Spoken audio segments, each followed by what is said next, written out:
পুরা তেল বানাইলো আলু দি আর তেল মেখো নি, ও তো লোকের মুখে ওঠার আগেই হড়কে যাবে। আলু দি এক্সকিউজ মি, আলু সেদিনকেই মারা গেছিল যেদিনকে ফুটন্ত জলে সেদ্ধ হয়ে মশলা মেখে গায়ে বেসন জড়িয়ে গরম তেলে ঝাঁপ দিয়েছিল। আমি এখন আলুর চপ এন্ড বেস্ট সেলিং তেলে ভাজা, সো রেসপেক্ট দ্যাট। মেয়ের অহংকার দেখেছো?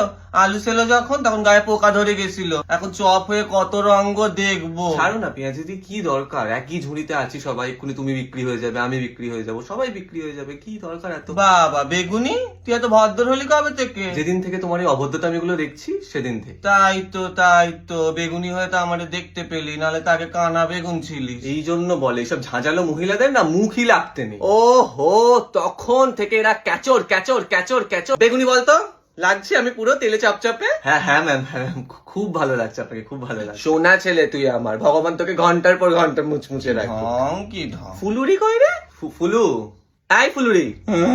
আমায় দেখুনি গো, আমায় কেউ দেখুনি, আমি ঠান্ডা হয়ে গেছি, আমায় কেউ নিচ্ছে না। এই আর এক শুকনো মাল। আমার কেউ ঠোঙায় তুলবে না গো, আমায় গরম করার ব্যবস্থা করুন না ম্যাম। কাঁদে না মা, কাঁদে। ম্যাম। ম্যাম এই তো নিয়েছে ঠোঙায় তুলে, এইবার চপ শিল্পের ব্র্যান্ড অ্যাম্বাসাডার এবার আমি। ম্যাম